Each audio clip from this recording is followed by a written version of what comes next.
Hey folks, I'm your host, BKP. Good morning from the office. North Georgia's only live online morning show at 10 o'clock will be Dave Garner, Instant Replay, sports show, Instant Replay. You stay with that at 10 o'clock this morning.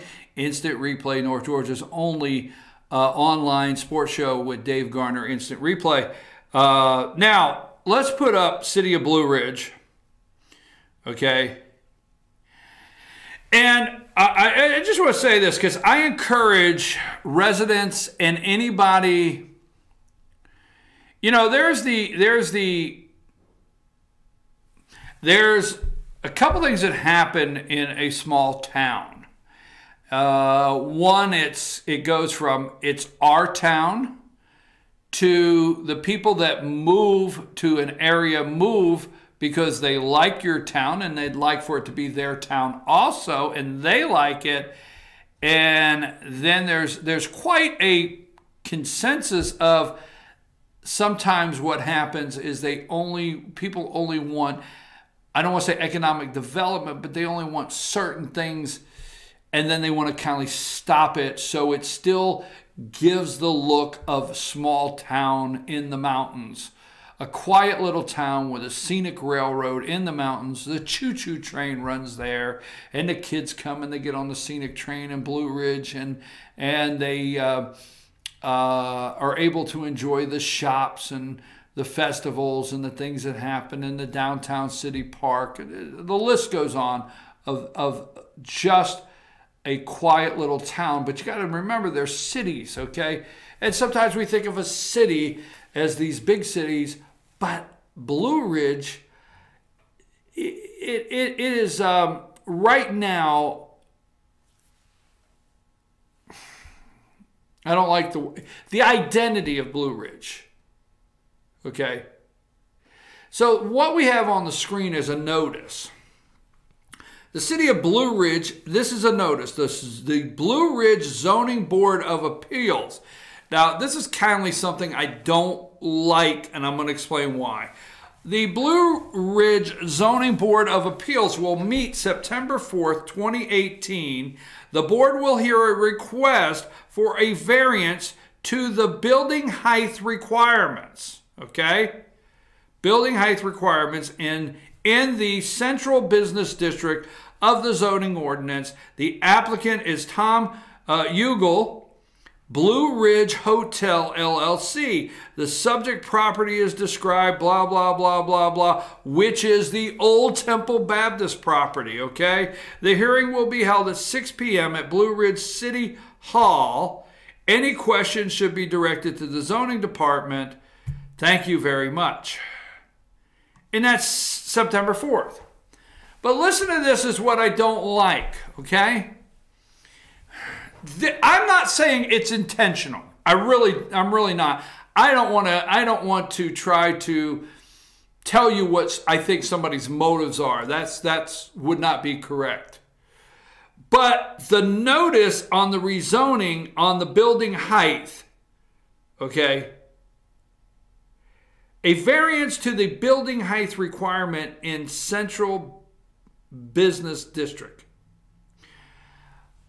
A lot of people may miss that. But if you come out and say they're looking to build a Hampton Inn, okay? Yes, a Hampton Inn hotel, downtown. Everything happens downtown. A Hampton Inn.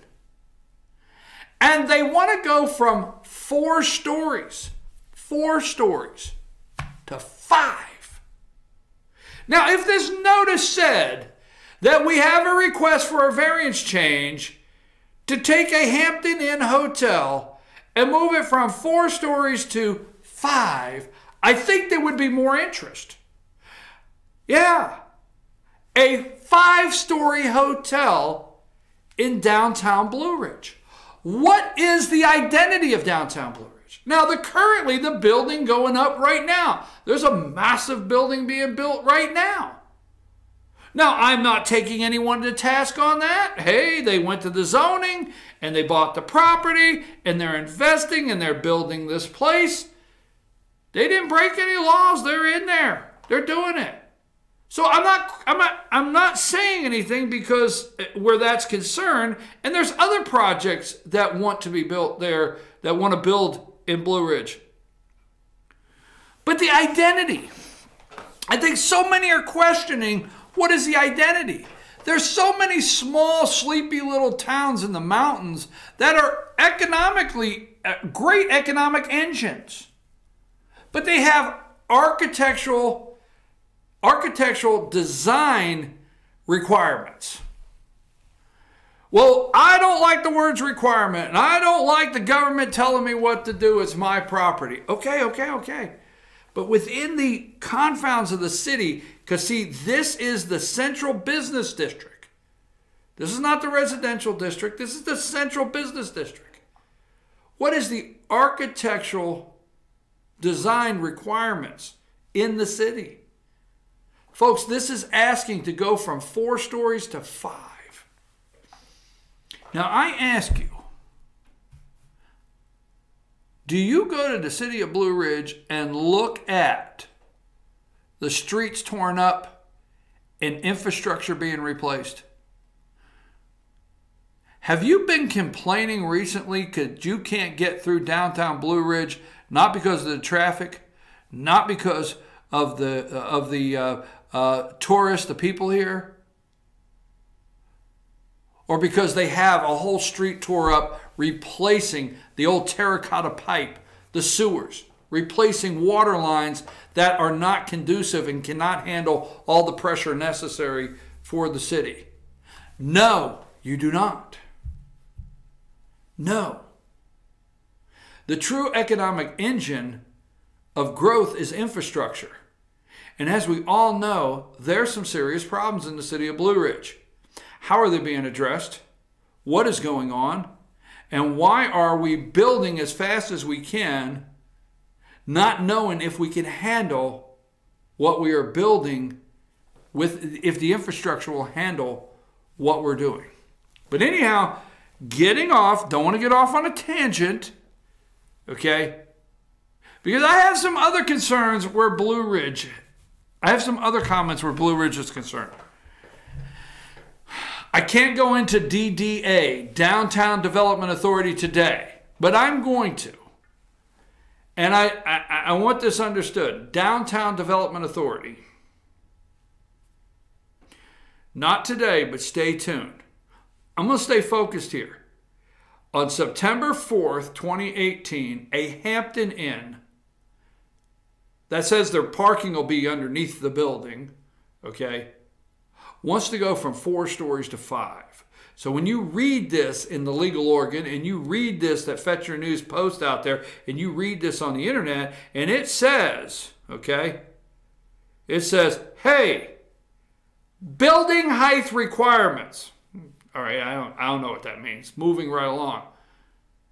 Now, they don't have to do it, but if it said a Hampton Inn downtown on the Old Temple Baptist property wants to go from 4 stories to 5. Think about it. Downtown Blue Ridge, your identity of the nice downtown with a 5-story hotel, Hampton Inn, right there in the center. Nothing against Hampton Inns. Stayed in them, nice places. Okay, that's that on that. I could go on and on. Now, you elect the people. You go to the ballot box, okay? And you elect people. Go ahead and take that down if you don't, Amanda. Put up the Board of Education picture if you have that. You elect people. And I want you to listen to this no matter where you're at in the United States. Board of Education, people go out and they ask for your vote. And when they ask for your vote, they're asking to represent you, okay? Now, in the state of Georgia, there's not a lot of time here, so I'm going to cut this up. Don't come after me, but in the state of Georgia, if you do a tax increase and you don't roll back the millage rate to match last year, we're just going to leave it in a box here. You're going to say, well, you're wrong about this and that. No, in general, I'm not, okay? So there's a certain point that if you don't roll back, even if you maintain the millage rate, property values go up. You have to legally. There's a lot of commissioners and people don't like this in elected positions, but you have to legally tell the people that you're raising their taxes, Okay? Well, that has happened over in Lumpkin County at the Board of Education. I don't have time this morning to go into whether they need to raise the taxes, don't need to raise the taxes, whatever it may be. Okay? I personally never see a point of raising taxes. We're taxed enough already. That's what the Tea Party was supposed to stand for.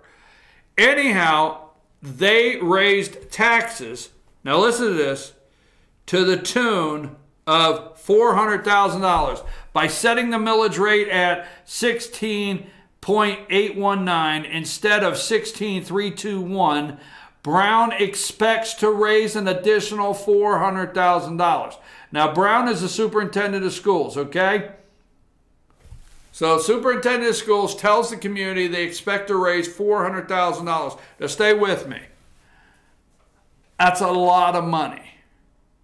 A lot of money to not face the citizens. So, when you have a tax increase, the law says that you have to have public hearings. Now, I think it's two. I think it's 2 public hearings before you can vote the tax increase in. So what that means is they go over and they have to gavel in. They have to gavel in a legal meeting because it's got to go in the books as a public meeting for the tax increase to meet it. So they have to put in the legal organ. They have to announce it so much time in advance that there's a hearing on this proposed tax increase at this time for the public. So the superintendent of schools, that's not it. It's supposed to be the chairman. So the chairman of the Board of Education is supposed to say, okay, it's 6 o'clock. Just saying, for example, it's 6 o'clock. It's time for the public hearing on, and they are supposed to read, and they may have the superintendent of schools read the tax increase, read the statement and the millage rate, and then say, okay, at this time, the open open hearing to the citizens, it's open. Boom. At this time, we're open to the citizens. Then they have a podium or whatever, and they just sit up there. They don't have to get into discussion. They don't have to talk to the citizens or whatever, but they sit up there, and the citizens can go for 30 minutes or an hour, whatever they make it. Sometimes it's an hour they make a public hearing, and they can go and just go to the mic and go to the mic and go to the mic and say, I like this tax increase. Teachers are going to get more money. I don't like the tax increase. I think you can find other ways to, pay for things. They can go up there and say whatever they want. No matter if you think the individual is a little crazy or whatever.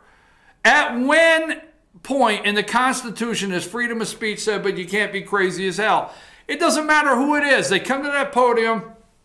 They are talking to and giving their opinion to the people they voted for to represent them that are going to vote to raise their taxes. Keep in mind, the superintendent of schools does not vote in any issue. Only the board. So they come to talk to the people that are going to vote. They come to talk to the people they voted for. They're going to talk to the people that they have voted to represent them. But they are not there. They're in another room. The Lumpkin County Board of Education's in another room. And the superintendent of schools opens the public hearing and explains the tax increase, the millage rate. And basically, I'm not quoting this, but there's a story here. There's a great story, and we're going to be doing some more work on it. It's called Lumpkin County Board of Education on the Millage Rate. It is by Haley Gilreath over there in Lumpkin County. Go to fetchyournews.com, Lumpkin County, and you'll see this. But what they do is the superintendent of school, basically paraphrasing, says, okay, now the public hearing is open. You can come to the podium. You can say anything you want. And then I, as the superintendent of schools, will be the liaison for you. Nobody elected him. Nobody elected this person. Nobody ever said to this person, I would like for you to be my liaison to the board that I voted for that's going to vote to raise my taxes. Nobody ever had. Now, I'm not talking bad about the superintendent of schools. I don't know this individual. But nobody, the citizens still need to retain the control in their community. period. Every time a politician goes out and they start talking about elections, what the hell do they say? We want to roll back local control to the people. That's what we want to do. Education, we want to give the control back to the people. Folks, they did not vote for this individual to be their liaison to the board. So this individual, the superintendent of schools, listens to the public comments, pro or con, and then says, I am going to go back and share your concerns. We're not asking you to share our concerns. Guess what? I'll go back and share your concerns. So the superintendent of school goes back in a room with the Board of Education. I don't know what they say, but then they come out from behind closed doors, okay? They come out from behind closed doors, they assemble, and they gavel in their regular meeting. Public meetings closed. Hearings closed on tax increase. They gavel in their regular meeting. When they get to their regular meeting, there's no public comment. They don't have to hear anything. They don't have to listen to one citizen. And guess what? When it comes time to, on the agenda to pass the tax increase, they read it, they make a motion, make a second, and they pass it. They increase their taxes. Is that taxation without representation, America? I'm telling you right now, take this control of this now, is my opinion. I don't know the people. I do not know one person on the Board of Education. I do not know the superintendent of schools, but there's something bad wrong if that was the process, because the citizens need to be in control, period. I'm your host, BKP. It is 9:53. I want to cut that because I'd like to cut just that segment, Amanda, and send that out. I know I didn't tell you before that, but I like to just cut that segment. It's 9:53. Dark money in Georgia politics.